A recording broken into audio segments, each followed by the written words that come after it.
On my wedding day, just as I began my vows, my maid of honor stood and declared she was carrying my husband's child.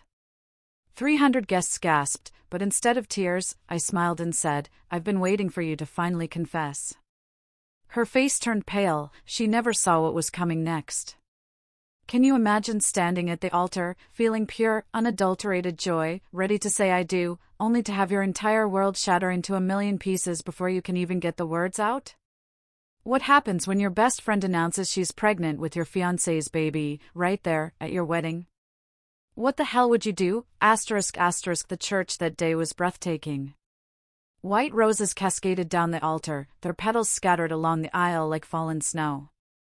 Golden sunlight streamed through stained glass windows, painting everything in warm, hopeful hues. The string quartet played softly, a gentle melody that swelled with every step I took towards what I truly believed was my future. My heart hammered against my ribs, but it was the good kind of racing. Pure, exhilarating joy. Colton stood at the altar in his perfectly tailored black tuxedo, his dark eyes locked on mine. He looked nervous, which made me smile. Even after 3 years together, I still made him nervous, and I loved that. The pastor opened his warm Bible. We are gathered here today to witness the union of Colton James Wellington and Anna Rose Derrick in holy matrimony. I squeezed Colton's hands. His palms were sweaty, a detail I found endearing in that moment. Do you, Colton, take Anna to be your lawfully wedded wife, to have and to hold, in sickness and in health, for richer or poorer, for better or worse, till death do you part? I do. His voice cracked slightly, and my heart swelled. The pastor turned to me. Do you, Anna, take Colton to be your lawfully wedded husband, to have and to hold, in sickness and wait? The voice cut through the sacred silence like a shard of glass. Every head in the church snapped towards the sound. Gasps rippled through the congregation, a collective wave of shock hitting the shore. My maid of honor, Karen Oscar, stood from her place at the altar. Karen. The woman I'd known since kindergarten. The woman I'd trusted with every single secret, every fear, every dream I had. She was wearing the dusty rose bridesmaid dress we picked out together, but her face was twisted with something ugly, something I'd never, ever seen before. I can't let this happen, she announced, her voice cutting through the stunned silence, carrying to every corner of the church. Anna, you need to know the truth. My father half rose from his seat in the front pew. My mother grabbed his arm, her knuckles white. The whispers started immediately, a low, ominous buzz that grew louder by the second. Karen, what are you doing? I kept my voice steady, somehow. But my heart had stopped racing with joy. Now, it was racing with something else entirely. Fear. Disbelief. A dawning, sickening dread. She lifted her chin, defiant. I'm pregnant, Anna. And Colton is the father. The gasps turned into shocked exclamations. Someone behind me whispered, "Oh my God," loud enough for everyone to hear. The string quartet's music faltered, then died, leaving an agonizing silence. Colton went pale as paper, his face completely drained of color. Karen, don't. Don't what? She stepped closer, her voice getting stronger, more vicious, spitting the words like venom. Don't tell her how you've been coming to my apartment for months? Don't tell her how you said you were having second thoughts about the wedding?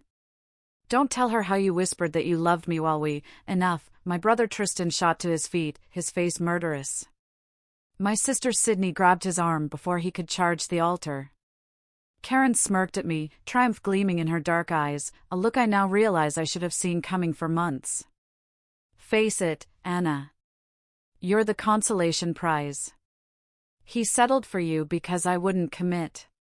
But now that we're having a baby, she placed her hand on her still flat stomach with a dramatic flourish. Well, priorities change. The church had gone dead quiet again, the only sound my grandmother's rosary beads clicking together as she prayed rapidly in Spanish. I looked at Colton. Sweat beaded on his forehead, his mouth opened and closed like a fish drowning in air. He couldn't even look me in the eye. That's when I smiled. It wasn't a happy smile. It was the kind of smile a shark might give right before it struck. "Oh, Karen," I said, my voice carrying clearly through the stunned silence. "You poor, delusional little girl." Her smirk faltered. Just for a second. That was all I needed. I reached into my bouquet, my fingers wrapping around my phone. With one swipe, I activated the Bluetooth speaker system we'd installed for the reception music. "Ladies and gentlemen," I announced, my voice now calm, clear, and perfectly amplified. "Before we continue this fascinating display, I think you should all hear something."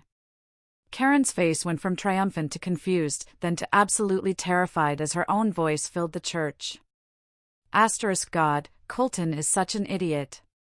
He has no idea I've been sleeping with his brother and his best man.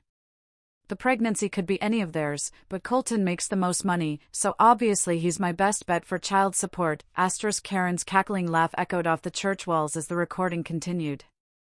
She was bragging to someone on the phone about her plan, about how she'd been manipulating all three men, about how she planned to take Anna's pathetic little prince for everything he was worth. Karen dropped to her knees right there at the altar, her face as white as the communion wafer. "Anna, I can explain," she gasped. "Oh, you'll have plenty of time to explain," I said, my voice still perfectly calm, perfectly amplified. "To the police. To the DNA lab. And to my lawyer." I looked out at the stunned congregation, every face frozen in disbelief. 3 hours later, my so-called husband and maid of honor were begging me not to press charges. But I'm getting ahead of myself. Up until that moment, I thought I was living my dream life. I'm Anna Rose Derrick, a pediatric nurse at Children's Hospital. I'm the kind of woman who believes in happily ever after because I spend my days helping kids believe in miracles. At 28, I had everything mapped out: marry Colton, buy a house with a white picket fence, have 2 kids, and a golden retriever named Buster. Colton Wellington was everything I thought I wanted. Tall, handsome, successful. He worked as a financial advisor at his family's investment firm. Old money, good breeding, the kind of man who looked perfect in family Christmas photos. We met at my cousin's wedding 3 years ago. He was the best man, I was a bridesmaid. He spilled red wine on my dress during the reception, then insisted on paying for the dry cleaning. One coffee date turned into dinner. Dinner turned into weekend trips. Weekend trips turned into moving in together. "He's perfect for you, Mija," my mother always said. She loved how he brought flowers every Sunday dinner, how he remembered to ask about her book club, how he promised to give her grandchildren soon. My family adored him. Dad called him Mijo and took him fishing. My brother Tristan, who never liked any of my boyfriends, actually invited Colton to his poker games. Sydney, my younger sister and toughest critic, grudgingly admitted he had potential. But Karen Oscar, my best friend, seemed to love him most of all. Karen and I had been inseparable since we were 5 years old. We lived 3 houses apart on Maple Street. Same schools, same classes, same dreams of moving to New York to become fashion designers. When high school ended and I chose nursing while she chose marketing, we promised distance would never change us. She was my automatic first call for everything. Bad day at work? Call Karen. Good news to share? Call Karen. When Colton proposed at the beach last Christmas, she was the second person I told, right after my parents. "I'm so happy for you," she'd squeal over FaceTime, her face pixelated, but her smile bright. "You deserve this, Anna. You deserve everything." She threw me the most elaborate engagement party. She organized my bachelorette weekend in Vegas. She spent hours with me picking out bridesmaid dresses, arguing with the florist, tasting cake samples until we were sick. "I can't wait to stand beside you on your big day," she said during one of our planning sessions. "We've been sisters since kindergarten. Now it'll be official when I'm your matron of honor." I laughed. Maid of honor. You're not married yet. Being is the operative word, she winked. Maybe your wedding will inspire Angelo to finally propose. Angelo Kim was her boyfriend of 2 years, a sweet, quiet accountant who worshipped the ground she walked on. I always thought they'd get married before Colton and me. Looking back, I should have noticed the signs. Like how Karen always found reasons to drop by our apartment when Colton was home. How she'd linger after I left for early shifts, claiming she wanted to catch up with Colton about work stuff since they both worked in finance. How Colton started working late more often, especially on nights when Karen said she was too tired to join our group dinners. How my phone would buzz with texts from her at odd hours. Just thinking about you, at 2 a.m. Hope you're having a good day, right in the middle of my shift when she knew I couldn't respond. How Colton became distant the last few months before the wedding. Shorter conversations, less eye contact. When I asked if he was getting cold feet, he'd pull me close and say, "Never. I can't wait to marry you, Anna." But there were other signs, too. Ones that my trusting heart chose to interpret as pre-wedding jitters. The way he'd get nervous when his phone buzzed during dinner. How he started putting it face down on tables. How he'd step into the other room to take calls, claiming it was work stuff, even on weekends. The mysterious charges on our joint credit card. Small amounts. Nothing suspicious individually. Coffee shops I'd never been to. A jewelry store purchase he claimed was a surprise for later. Gas stations on the other side of town when he said he'd been working late downtown.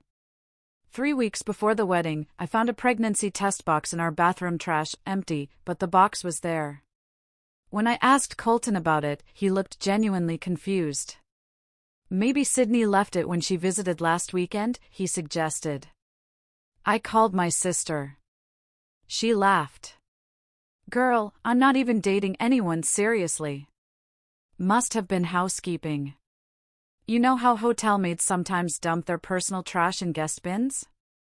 It made no sense, but I believed it. Because I wanted to. The night before the wedding, during the rehearsal dinner, Karen seemed different. She kept checking her phone and barely touched her food. When my aunt asked if she was feeling all right, she snapped, "I'm fine, just tired from all the wedding planning." Colton was weird, too.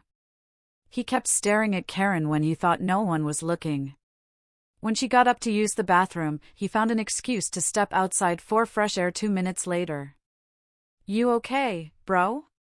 Tristan asked Colton during the toasts. "You look like you're about to throw up." Wedding nerves, Colton laughed, but it sounded forced. "You know how it is." But Tristan didn't know how it was. He'd never been married. None of us had, except my parents and aunts and uncles, who'd been together so long they made love look easy. That night, Colton and I followed tradition and stayed apart. He went to his best man's hotel room while I stayed at my parents' house with my bridesmaids. Karen was the last to leave after helping me hang my dress. "Anna," she said at the door, her voice strange. "You know I love you, right?" "Of course I do." "I love you too." She hugged me tighter than usual. "Tomorrow is going to change everything." "I hope so." I laughed. That's kind of the point of weddings. But she wasn't smiling when she pulled away. I woke up at 6 a.m. on my wedding day with butterflies doing aerial acrobatics in my stomach. Good butterflies, though, the kind that come with Christmas morning excitement and first day of vacation anticipation. The house was already buzzing. Mom was setting up the coffee station with military precision. The phone rang constantly with last-minute vendor confirmations and relatives asking for directions. "Morning, beautiful bride." Karen breezed through the front door at 7 sharp, carrying a tray of fancy coffee drinks. "Triple shot vanilla latte for the blushing bride, because we need you caffeinated and gorgeous." She looked perfect, as always. Hair already done in loose Hollywood waves. Makeup flawless, wearing yoga pants that probably cost more than my monthly car payment. Even at 7 a.m., Karen looked ready for a magazine photoshoot. "You're an angel," I said, accepting the coffee gratefully. I was so nervous I forgot to eat breakfast. That's what maids of honor are for. She kissed my cheek. To make sure you don't faint at the altar from low blood sugar. The morning flew by in a blur of hair appointments, makeup touch-ups, and constant photo-taking. My cousin Maria documented everything with her professional camera, getting into my dress, a princess-style ball gown with hand-sewn pearls that took my mother and me 8 months to save for. My grandmother fastening the family pearl necklace around my neck with shaking hands. My father crying when he saw me in full wedding regalia. "Mija, you look like a queen," he whispered, his voice thick with emotion. Karen helped with everything. She fluffed my train, fixed my veil when it got caught, touched up my lipstick between photos, the perfect maid of honor, my best friend since forever. But looking back, she was also checking her phone constantly. Quick glances when she thought no one was looking. Her fingers flying over the screen when she stepped into the bathroom or went to grab something from her car. At one point, Sydney caught her. "Girl, who are you texting so much?" "Angelo's at the golf course with the guys. It's bad luck for the bridal party to talk to the groomsmen before the ceremony." Karen's cheeks flushed pink. "Just work stuff. You know how it is with clients." "On a Saturday?" Sydney raised an eyebrow. My sister had built-in lie detectors that could spot dishonesty from space. "Financial markets never sleep," Karen said smoothly. Too smoothly. We arrived at the church at 2 p.m. for photos before the 4 p.m. ceremony. The photographer positioned us all over the grounds, me with my parents, me with my bridesmaids, me alone by the altar, looking contemplative. Every shot was perfect. Colton and his groomsmen were getting ready in the church basement. Protocol said we weren't supposed to see each other before the ceremony, but honestly, I was dying to catch a glimpse. 3 years together, and I still got excited just seeing his face. "Can you check if they need anything downstairs?" I asked Karen during a break. "Make sure Colton remembered his allergy medication. You know how his eyes get watery around all these flowers." She nodded quickly. "Of course." Back in 5 minutes. She was gone for 20. When she came back, her lipstick was slightly smudged and her hair looked less perfectly arranged, like someone had run their fingers through it. "Everything okay down there?" I asked. "Perfect," she said. But she wouldn't meet my eyes. "Colton says he can't wait to see you." The ceremony was supposed to start at 4 p.m. By 3:45, guests were filing into the church, filling up the wooden pews. I peeked through the bridal suite window and saw aunts and uncles, college friends, co-workers, neighbors, everyone who mattered in my life, gathered to witness my happy ending. Colton's family took up the right side of the church, old money elegance in navy blue and pearls. My family claimed the left side with bright colors and loud laughter and enough perfume to choke a horse. At 3:55, the wedding coordinator knocked on our door. "Ladies, it's showtime." My bridesmaids lined up, my college roommate Ariel, my cousin Anna, Colton's sister Rebecca, and Karen at the front as maid of honor. They all looked beautiful in their dusty rose dresses, carrying bouquets of white roses and baby's breath. Dad offered me his arm. "Ready, mija?" I took a deep breath, inhaling the scent of roses and old wood and the faint smell of my grandmother's prayer candles. Ready. The doors opened. The string quartet began the wedding march. Every face turned toward me, smiling and dabbing at tears. This was it. The moment I'd dreamed about since I was a little girl playing dress-up in my mother's wedding gown. I walked down the aisle feeling like I was floating. The church was perfect. The music was perfect. Colton looked perfect, standing at the altar in his black tuxedo with the white rose boutonniere. Everything was perfect, until it wasn't. "I'm pregnant, Anna. And Colton is the father." The words hung in the air like poison gas. I felt the entire congregation inhale collectively, then hold their breath, waiting to see what would happen next. My bouquet suddenly felt heavy in my hands. The church, which had been warm and golden just seconds before, now felt cold and stark. Every eye was on me, watching for my reaction, waiting for me to crumble. But I didn't crumble. Instead, something ice-cold settled in my chest. Clarity. Sharp as a blade. Colton finally found his voice. "Karen, please don't do this. Not here. Not now." "When else, Colton?" She stepped closer to him, her voice growing stronger, more confident. "When you're on your honeymoon? When Anna's already legally tied to you? When it's too late for her to make an informed choice?" She turned to face our guests, playing to the audience like an actress on stage. "I'm sorry, everyone. I know this is awkward, but Anna deserves to know the truth before she makes the biggest mistake of her life." My father's face had gone from confused to murderous. He started to rise from his seat, but my mother grabbed his wrist. "Esteban, no," she hissed. "Let Anna handle this." Karen looked back at me, and for a split second, I saw something that looked almost like regret flash across her face. But then her chin lifted, and the mask of righteous indignation slid back into place. "I didn't plan for this to happen," she continued, her voice carrying to every corner of the church. "Colton and I, we fought it for months. We both love you, Anna, but sometimes love isn't enough to stop other kinds of love." The guests were starting to murmur now, whispers rippling through the pews like wind through wheat. I caught fragments. "Oh my God, did she just, that poor girl, at her own wedding? The audacity!" Colton looked like he wanted to disappear into the floor. Sweat had broken out on his forehead, and his hands were shaking. "Anna, I can explain." "Explain what?" Karen interrupted, seizing control of the narrative. "Explain how you told me you were having second thoughts about the wedding? Explain how you said you felt trapped? Explain how you whispered my name when we— Enough." My brother Tristan shot to his feet like a rocket, his face twisted with rage. He started toward the altar, but Sydney and my cousin Roberto grabbed his arms, holding him back. "Let me go!" Tristan snarled. "I'm going to deal with him. I'm going to kill both of them." The security guards Dad had hired for the reception moved forward, ready to intervene if my family decided to start a brawl in the house of God. Karen seemed to feed off the chaos. Her eyes were bright, almost fevered.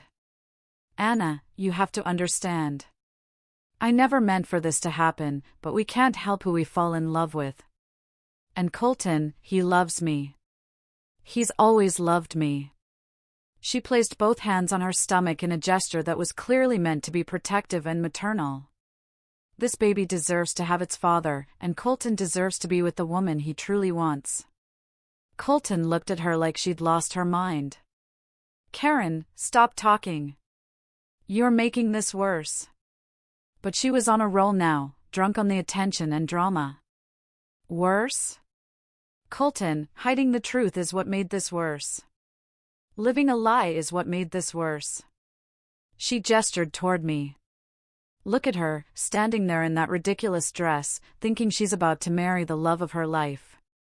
Don't you think she deserves better than a man who wishes he was marrying someone else?" That's when something snapped inside my chest. Not broke, snapped, like a rubber band that had been stretched too tight. I smiled. It must have been quite a smile, because Karen actually took a step backward. "Oh, honey," I said, my voice soft and sweet as honey. "You sweet, stupid little girl." Her confident expression wavered. I reached into my bouquet and pulled out my phone. With one smooth motion, I activated the Bluetooth connection to the church's sound system, the same system we'd installed to play our wedding music. "Before we continue with this fascinating performance," I announced, my voice now carrying clearly through the speakers, "I think everyone should hear something." Karen's face went white. "Anna, what are you?" I pressed play. Karen's own voice filled the church, crystal clear through the professional sound system. God, Colton is such an idiot. He has no idea I've been sleeping with his brother and his best man. The pregnancy could be any of theirs, but Colton makes the most money, so obviously he's my best bet for child support. The congregation gasped in unison, but the recording wasn't finished. Anna's so pathetically naive, it's almost sad. She actually thinks Colton loves her. Meanwhile, he can't keep his hands off me every time she works late shifts. Last week, he said he wishes he'd proposed to me instead. Colton's face had gone from pale to green. He looked like he might actually vomit right there at the altar, but Karen's voice continued, bright with laughter. The best part is, she's paying for half the wedding, so technically she's funding her own humiliation. God, I can't wait to see her face when I tell everyone. It's going to be so delicious. The church was dead silent except for the sound of my grandmother's rosary beads clicking faster and faster as she prayed. The recording kept playing, Karen bragging about manipulating all three men, Karen laughing about how she planned to take Anna's pathetic little prince for everything he's worth. Karen discussing her backup plan if Colton didn't leave me, I'll just claim he raped me. Who's going to believe his word over mine? By the time I finally stopped the recording, Karen had collapsed onto her knees at the altar, her face buried in her hands, the dusty rose dress pulled around her like spilled wine. Anna, she whispered, her voice barely audible. Please, I can explain. I was drunk when I said those things. You didn't mean to get caught, I corrected, my voice still amplified by the speakers. There's a difference. I turned to Colton, who looked like a deer caught in headlights. Anything you'd like to add, honey, or should I play the recording of you calling me a boring, clingy bee while you were screwing my best friend in the apartment I pay half the rent for? He opened his mouth, then closed it. Opened it again. No words came out. I looked out at the congregation. 200 faces stared back at me, expressions ranging from shocked to appalled to impressed to murderous. Those were mostly my relatives. Ladies and gentlemen, I said calmly, I apologize for the interruption, but as you can see, we have a slight issue with the groom and my maid of honor. Something about honesty, fidelity, and basic human decency. My father finally broke free from my mother's grip and stood up. Anna, mija, do you want me to? No, Papa. I've got this. And I did. For the first time in months, maybe years, I felt completely in control.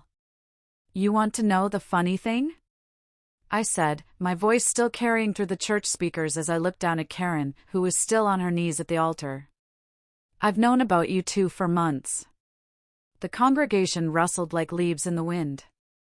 Karen's head snapped up, her face streaked with mascara tears. That's impossible, she whispered.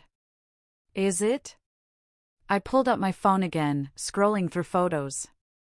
Shall we start with the pictures my neighbor, Mrs. Patterson, took of you leaving our apartment building at 6 a.m. on February 14th? You know, Valentine's Day, when I was working a double shift at the hospital? I held up the phone so everyone could see the clear photo of Karen doing the walk of shame in yesterday's clothes. Or maybe we should discuss the credit card charges, Colton? I turned to my groom, who looked like he wanted to evaporate. The ones you thought I wouldn't notice because they were small amounts. The coffee shop where you met Karen every Tuesday. The jewelry store where you bought her that little diamond necklace she's wearing right now. Karen's hand flew to her throat where a delicate chain with a tiny diamond pendant caught the church light, the same pendant I'd seen on our credit card statement and assumed was a surprise for me. The hotel room you booked last month when you told me you were at that financial conference in Chicago, I continued. Except the conference was virtual, wasn't it, Colton? And you were actually 20 minutes away at the Marriott downtown, with my maid of honor. Colton finally found his voice. Anna, I can explain. Explain what? How you took $5,000 from our joint wedding account to pay for her credit card bills. How you used my engagement ring money from my grandmother, to cover her rent when she got fired from her marketing job. How you promised her you'd call off our wedding after the honeymoon so she could save face. The church erupted in gasps and angry murmurs.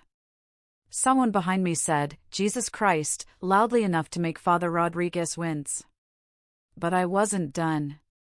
Or maybe, I said, my voice getting dangerously soft, dangerously sweet. We should discuss the real reason Karen is here making this dramatic announcement. Karen struggled to her feet, her hands shaking. Anna, please, see, here's the thing about my best friend since kindergarten, I told the congregation, like I was giving a toast at a dinner party. She's always been competitive. Always wanted what I had. My dolls, my clothes, my boyfriends. But this time, she bit off more than she could chew. I walked closer to Karen, my wedding dress rustling with each step.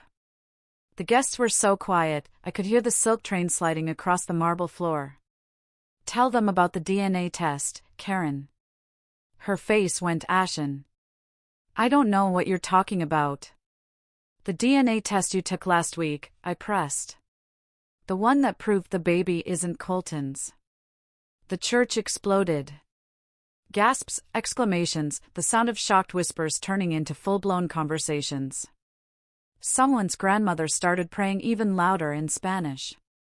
Colton stared at Karen like he'd never seen her before. What is she talking about?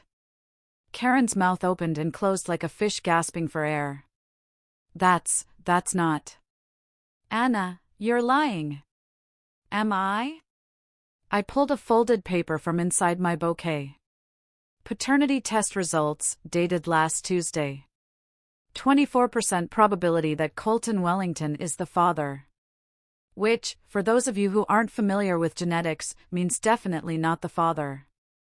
I held the paper high enough for everyone to see the official letterhead. But here's my favorite part, I continued, my voice taking on a sweet, conversational tone. The test also shows a 99% probability that the father is, I paused for dramatic effect, James Wellington. Colton's face went from green to white to red in the span of 3 seconds. My brother? Your brother. I confirmed cheerfully. Who, by the way, is standing right behind you in your groomsman line, looking like he wants to crawl under a rock. Every head turned toward the groomsman. James Wellington, 2 years younger than Colton and infinitely more charming, had gone pale as communion bread. He started backing away from the altar like he could somehow escape. Jamie? Colton turned to stare at his brother. You slept with Karen? James cleared his throat. It's not. We didn't. It was just a few times. A few times? Karen finally found her voice, shrill with panic.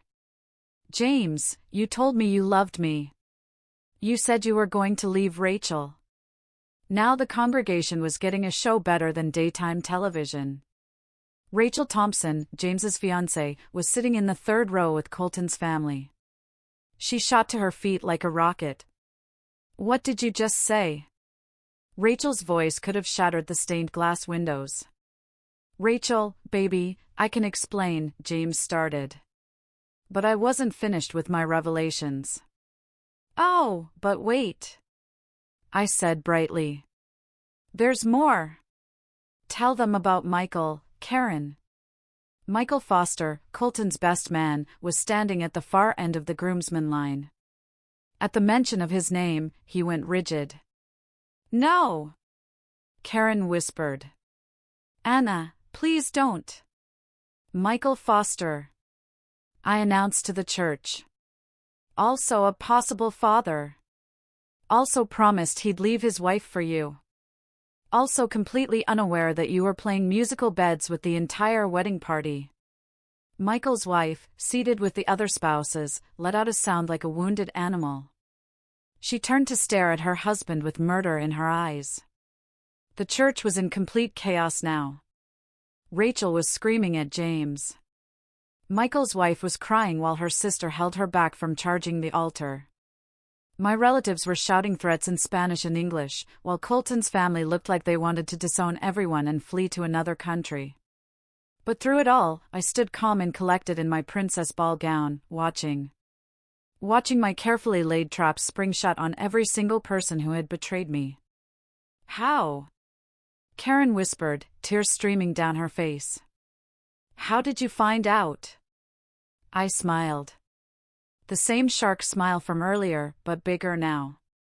More satisfied. Because, my dear former best friend, I said sweetly, you forgot one very important thing about me. What? I'm a nurse. I know how to collect evidence without people noticing. Hair from your brush when I was over for planning sessions. Saliva from glasses at restaurants. Coffee cups from the trash? I shrugged elegantly. It's amazing what people will throw away when they think no one's paying attention. Colton stared at me like I was a stranger. You planned this? The whole wedding? Oh, honey. I laughed, and it wasn't a nice sound. The wedding was real. My feelings were real. My trust was real. But your betrayal? That was also real. So, I decided to give you exactly what you deserved. I gestured to the chaos around us. A public humiliation that matches your private betrayal. Karen was crying so hard she could barely speak. Anna, I'm sorry. I'm so sorry. I never meant for it to go this far. I was jealous and stupid and greedy, I finished. Don't forget greedy. You saw a meal ticket and decided to take it, regardless of who got hurt. I turned back to the congregation, many of whom were now standing and talking loudly among themselves. Ladies and gentlemen, I called out, my voice cutting through the noise. I apologize for turning my wedding into an episode of Jerry Springer, but I figured if I was going to be humiliated, I might as well make sure I wasn't the only one. My father pushed through the crowd to reach me. Mija, what do you need? What can we do? Actually, Papa, I said, pulling off my engagement ring and wedding band. I need you to call Detective Rivera. Detective Rivera? Colton looked confused. Why are you calling the police? Because, I said calmly, handing my rings to my father, embezzlement is a crime. So is fraud. So is identity theft. And Karen has committed all three. The blood drained from Karen's face. What are you talking about? The credit cards you opened in my name, I explained patiently. The loans you took out using my social security number. The $50,000 you stole from my inheritance account to pay for your shopping sprees and abortion fees. Abortion fees? Colton looked like he'd been slapped. Oh, yes. I nodded. This isn't Karen's first pregnancy scare. Just her first attempt to use one as a weapon. She's had 3 abortions in the past 2 years. All paid for with money stolen from me. Karen collapsed back to her knees, sobbing hysterically. Anna, please. I'll pay it back. I'll do anything. Please don't call the police. Too late, I said, checking my phone. I already called them. They should be here any minute.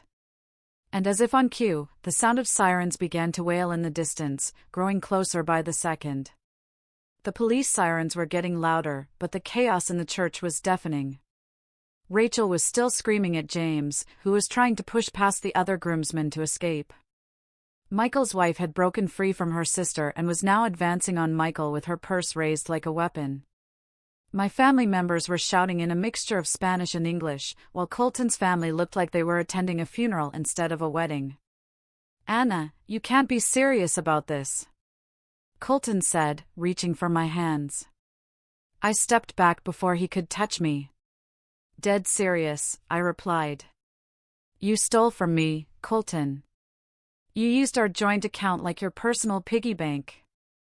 You forged my signature on loan documents.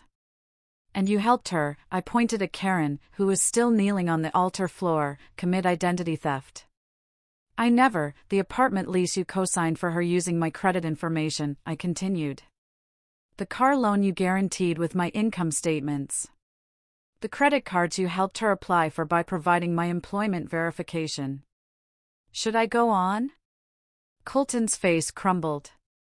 He looked around desperately, as if the church's stained glass saints might offer him sanctuary. They didn't. the sirens stopped right outside the church. Heavy footsteps echoed in the vestibule, and Detective Rivera appeared in the doorway with 2 uniformed officers behind him. "Anna," Detective Rivera called out, surveying the chaos. "I got your message. Are these the suspects?" I nodded toward Karen and Colton. "Karen Oscar and Colton Wellington. All the evidence is in the folder I sent to your office yesterday." Karen looked up at me with mascara streaming down her face. "Yesterday? You sent evidence yesterday?" "I sent it last week, actually," I corrected. "But I asked Detective Rivera to wait until today to make the arrests.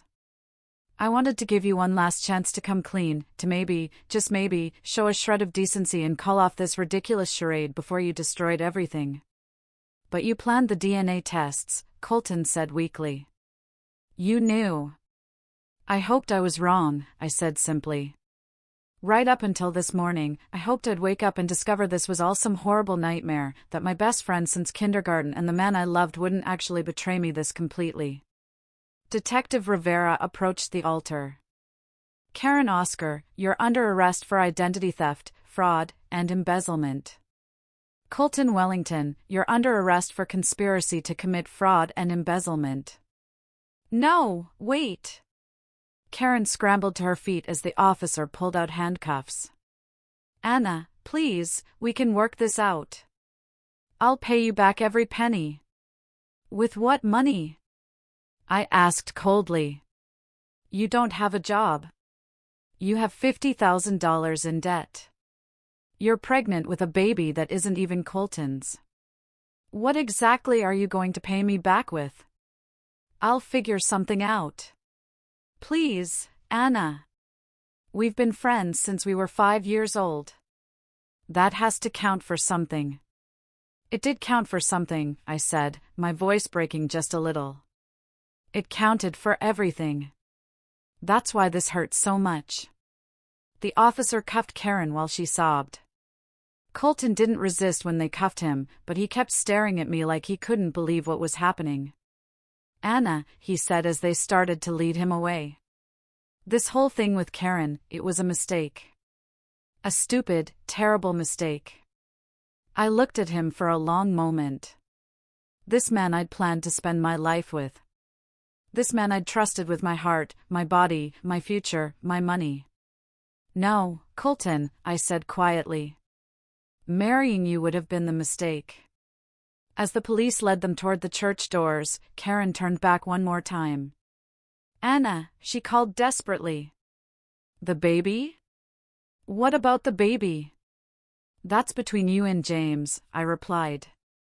"Or you and Michael, or you and whoever else you've been sleeping with. But it's not my problem anymore." The church doors closed behind them with a heavy thud. For a moment, there was absolute silence. 200 people stared at me in my wedding dress, standing alone at the altar where I should have been saying, "I do to the love of my life." Then my grandmother started clapping. Slow, deliberate applause that echoed through the church like thunder. One by one, other people joined in, my parents, my siblings, my cousins, my college friends, even some of Colton's relatives who looked mortified by their family's behavior. Soon the entire congregation was on their feet, applauding. "Mija," my father said, climbing the steps to the altar and pulling me into his arms. "I am so proud of you." "Are you?" I asked, my voice muffled against his shoulder. "I just turned my wedding into a crime scene." "You turned your wedding into justice," my mother corrected, joining our embrace. "Those people, what they did to you, it's unforgivable." Tristan pushed through the crowd to reach us, his face still flushed with anger. "Anna, I'm sorry I didn't see it. I should have known something was wrong. I should have protected you." "You couldn't have known," I told him. "I barely knew myself until a few months ago." Sydney appeared next to us, her expression a mixture of pride and fury. "Girl, that was the most badass thing I've ever seen in my life. But I'm still going to murder both of them when they get out of jail." "No murdering," I said weakly. "I've caused enough drama for one day." But even as I said it, I felt lighter than I had in months. The weight of pretending everything was fine, of lying to myself about red flags, of carrying the burden of their betrayal alone. It was all gone.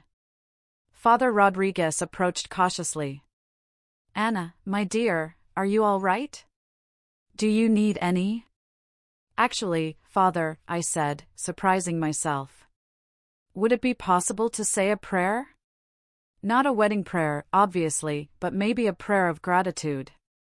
He smiled. "Of course, mija."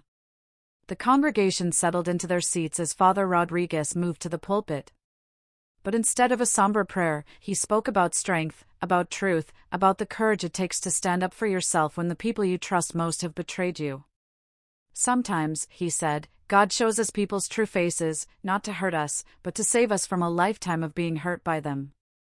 As he spoke, I felt my phone buzz with a text message, then another, then several more in rapid succession. I glanced down and saw messages from numbers I didn't recognize. *OMG. Just saw the live stream. You are a queen, **holy sh**t. Is this real? This is the best wedding video ever, *wait, someone was live streaming this? I looked around and realized that several people in the congregation had their phones out, not just taking pictures, but actively recording. Some were even holding their phones up like they were broadcasting live. "Oh no," I whispered to Sydney. "Please tell me this isn't going viral." She checked her phone and winced. Anna? You might want to sit down. #WeddingRevenge is already trending on Twitter. Someone posted the whole thing on TikTok and it has 2 million views. Instagram, Facebook, Snapchat. Babe, you're everywhere. Everywhere? The good news is everyone thinks you're a hero. The comments are all about how brave you are and how those two got exactly what they deserved. I looked around the church at all the faces, family, friends, strangers who had come to witness what they thought would be a joyful celebration. Instead, they've gotten front row seats to the most dramatic revenge plot in wedding history. And honestly, I wasn't sorry. "You know what?" I said, loud enough for everyone to hear. "I hope it does go viral. I hope every cheating bastard and backstabbing friend in the world sees this and thinks twice before they betray someone who loves them." The congregation erupted in cheers and applause again. But I wasn't finished. The wedding reception venue looked like a ghost town. White tablecloths still covered the round tables. Centerpieces of white roses and baby's breath still perfumed the air. And the DJ still had his equipment set up. But instead of celebrating my marriage, we were having what my cousin Maria dubbed the world's most expensive divorce party. "Waste not, want not," my mother had declared when we arrived at the venue. "We paid for this food. We paid for this music. And we're going to celebrate Anna's freedom." So that's what we did. We celebrated. The guests who stayed, and surprisingly, most of them did, danced to the playlist Colton and I had chosen for our first dance as husband and wife. They ate the dinner we'd agonized over for months, toasted with the champagne we'd saved up to buy, and took pictures in front of the flower wall that was supposed to backdrop our wedding photos. It was surreal and perfect and absolutely nothing like I'd imagined my wedding day would be, but it was also exactly what I needed. I was sitting at the head table, still in my wedding dress but with my shoes kicked off under the table, when my phone rang. "Detective Rivera," I said, stepping away from the noise so I could hear him better. "Anna, I wanted to update you on the arrests." "That was fast," I said. "Well, when suspects confess to everything the moment they're alone in interrogation rooms, it speeds things up considerably." "They confessed." "Oh, yes. Colton broke down the moment we separated them. Told us everything. The affair, the money, the fake documents, even some things you didn't know about. Apparently, Karen convinced him to take out a loan against her house to pay for her medical bills." My stomach dropped. "Our house? The one we just bought together?" "The one you just bought together," he corrected. According to the bank records, you're the only one on the mortgage. But Colton forged your signature on a second mortgage application last month. $50,000. I sank into a nearby chair. $50,000 more. The good news is we caught it before the money was dispersed. The bank flagged the signature as suspicious and held the funds pending investigation, so that money is safe. What about Karen? Miss Oscar, well, she's a mess.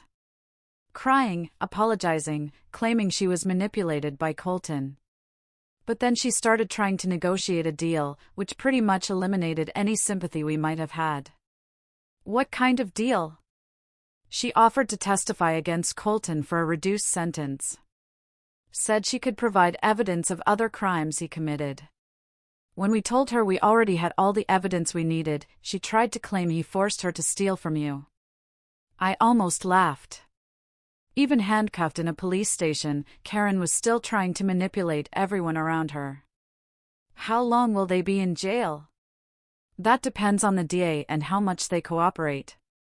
But Anna, with the evidence you provided, we're looking at multiple felony charges. They're going to prison, not jail. Probably for several years. Several years, I tried to process that. By the time they got out, I'd be in my 30s, maybe married to someone else, maybe with kids, maybe living a completely different life. The thought didn't make me sad. It made me hopeful. Detective Rivera, can I ask you something? Of course. How did you know? When I first came to you 3 months ago with my suspicions, you didn't seem surprised, like you'd seen this kind of thing before. He sighed. Unfortunately, Anna, I see this more often than you'd think. Financial betrayal between romantic partners, friends taking advantage of friends, elaborate deception schemes.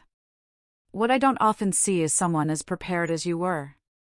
The evidence you collected was better than what most of our detectives gather. Every document labeled and dated, every conversation recorded, every financial transaction tracked.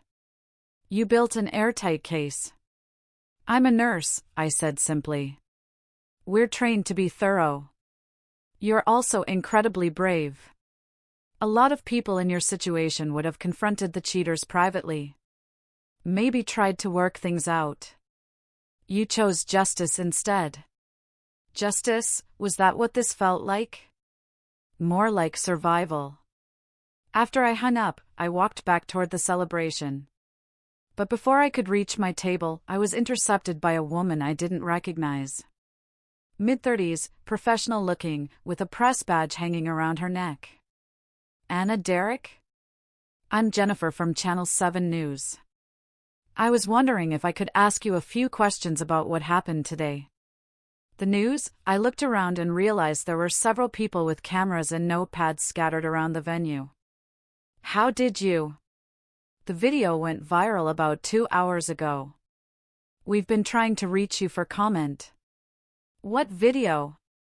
She held up her phone, showing me a TikTok with over 5 million views. It was the moment I played Karen's recorded confession through the church speakers. Someone had filmed the entire thing and posted it with the caption, "Bride exposes cheating fiancé and maid of honor at altar. Watch to the end." The comments were endless. Asterisk, this woman is an icon. Asterisk, asterisk, the way she stayed calm. Queen behavior. Asterisk, asterisk, I wish I had her spine when my ex cheated. Asterisk, asterisk, plot twist. This is the best wedding ever. Asterisk, asterisk, can we make this woman president? Asterisk. So, Jennifer continued, would you be willing to give us an exclusive interview? Our viewers are very interested in your story. I looked at her, then at the cameras, then at my family celebrating my freedom instead of mourning my humiliation. You know what? I said, smiling. Yes. But not here. This is my family's time. Tomorrow, I'll tell you everything. Everything. The whole story. How I found out, how I planned the trap, how I gathered the evidence, all of it. Her eyes lit up. That would be incredible. This story has all the elements: betrayal, revenge, justice, courage. People are calling you a hero. A hero? 3 hours ago, I'd been a heartbroken bride.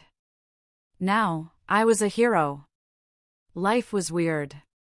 As the evening wound down and guests started saying their goodbyes, I found myself alone for the first time all day. I'd changed out of my wedding dress into a simple black cocktail dress, which ironically I'd bought to wear to the rehearsal dinner. The reception venue was mostly empty except for family helping clean up. I walked out to the venue's garden, where fairy lights twinkled in the trees like stars. This was where Colton and I were supposed to have our first dance as husband and wife. Instead, I'd spent the evening dancing with my father, my brother, my grandfather, and anyone else who asked. That had been perfect. Different from what I'd planned, but perfect in its own way. There you are. I turned to see Sydney walking toward me with 2 glasses of champagne. Thought you might need this, she said, handing me a glass. Thanks. I took a sip. Can I ask you something? Sydney asked. Anything. When did you know about Colton and Karen? I was quiet for a moment. Honestly? I had suspicions for about 6 months. Brutal, she said. The way they looked at each other when they thought no one was watching. How Karen always found excuses to be around him. How Colton seemed distant with you. Why didn't you say anything? Because I wasn't sure. She nodded. I understand. Do you think I did the right thing? I asked. The whole public humiliation thing, the arrests. Sydney stared at me like I'd grown a second head. Anna, they stole from you. They lied to you. They betrayed you in the worst possible way. And they were planning to let you marry him and spend your honeymoon not knowing that your husband was in love with your best friend and carrying her baby, James's baby, I corrected. Whatever. The point is, they deserved everything they got.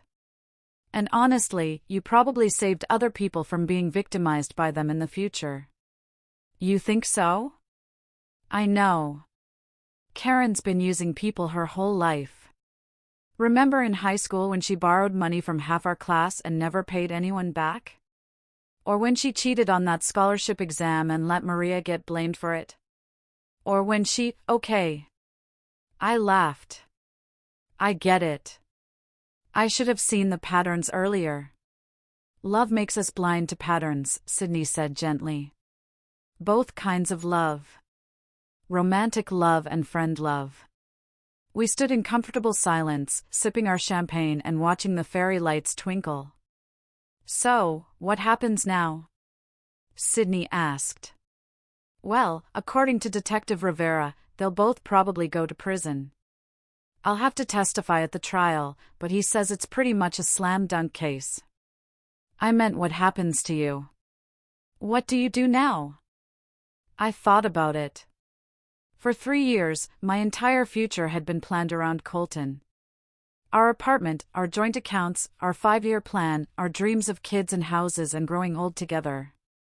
All of that was gone now. I guess I figure out who I am when I'm not half of a couple, I said. I haven't been single since I was 25. I don't even remember what I like to do in my spare time. You like to read trashy romance novels and eat ice cream straight from the container while watching cooking shows, Sydney said immediately. Those are things I did when Colton was working late. Exactly. Things you like that you never got to do because you were too busy being the perfect girlfriend. She had a point. I want to travel, I said suddenly. I've always wanted to see Europe, but Colton said it was too expensive. I've got money saved up now that I'm not spending it on a wedding or a cheating boyfriend. Maybe I'll take that trip. Do it. And I want to go back to school. Get my master's degree in pediatric nursing, maybe specialize in trauma care. You'd be amazing at that. And I want to learn how to salsa dance. Real salsa. Not the basic steps Colton and I learned for our wedding dance. Sydney grinned. Now you're talking. What else? I want to adopt a dog. A big one. Colton was allergic, so we could never have pets. Keep going. I want to be someone I'm proud of. Not someone who ignores red flags because she's afraid of being alone. Not someone who lets people walk all over her because she's nice. Anna, look at me. I turned to face my sister. You were someone to be proud of. What you did today. That wasn't the action of someone who lets people walk all over her. That was the action of a woman who knows her worth and refuses to accept anything less. It was pretty badass, wasn't it? It was legendary. They're going to tell stories about today for years. As if to prove her point, my phone buzzed with a text from a number I didn't recognize. Saw your video online. You're my hero. My husband cheated on me last year and I wish I'd had your courage. Thank you for showing me what strength looks like. I showed the text to Sydney. See, she said. You're inspiring people. My phone buzzed again, then again, message after message from strangers who'd seen the video and wanted to share their own stories of betrayal and revenge, or to tell me how my courage had inspired them to stand up for themselves. This is insane, I said, scrolling through dozens of messages. I just wanted justice for myself. I never expected to become a symbol of female empowerment. I was going to say to become an internet meme, but sure, let's go with female empowerment, Sydney laughed. Both can be true. We finished our champagne as the cleanup crew packed up the reception decorations.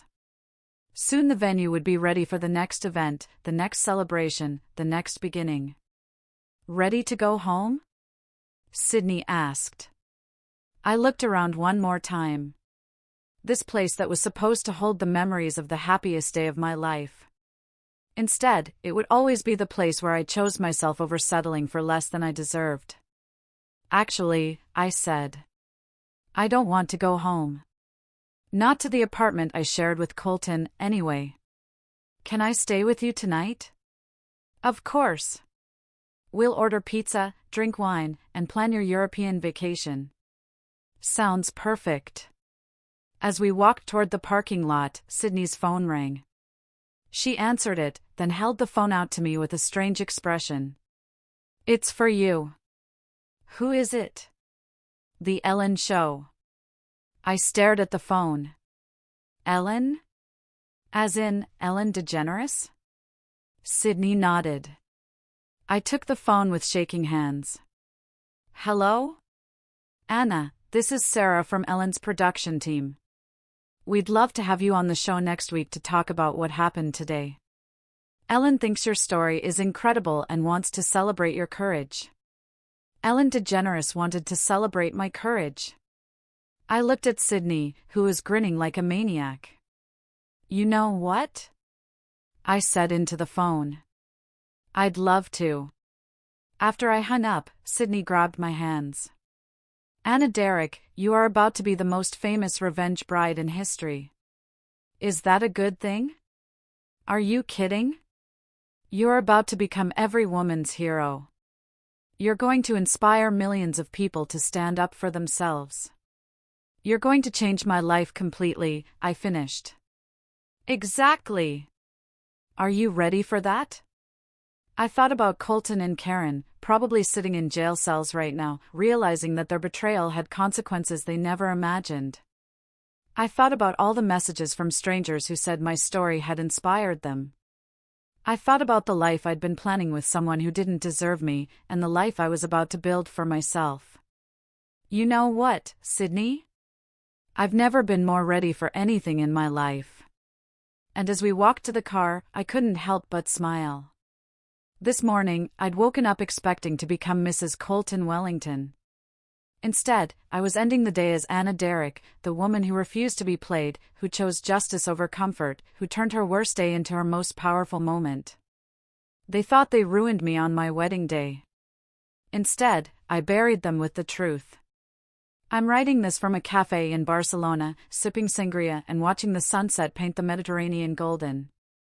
That European trip I dreamed about? I took it. 8 months backpacking through Spain, Italy, and France, staying in hostels, making friends with strangers, eating gelato for breakfast, and learning that I'm braver than I ever knew.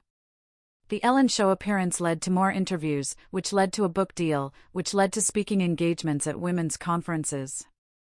Apparently, my story resonated with people all over the world. Who knew that standing up for yourself could be so revolutionary? Colton and Karen were both sentenced to 4 years in prison. They'll be eligible for parole in 18 months. I won't be attending their parole hearings. The baby was born 7 months after the wedding. That's not a typo, 7 months. James stepped up and is actually being a decent father, according to Rachel, who somehow forgave him and is helping raise the child. People are complicated. Michael's wife divorced him and took half of everything he owned. He sent me a thank you card. I sold the apartment Colton and I shared and bought a little house with a garden where my new dog, Luna, likes to chase butterflies. I did go back to school. I start my master's program in pediatric trauma nursing next month.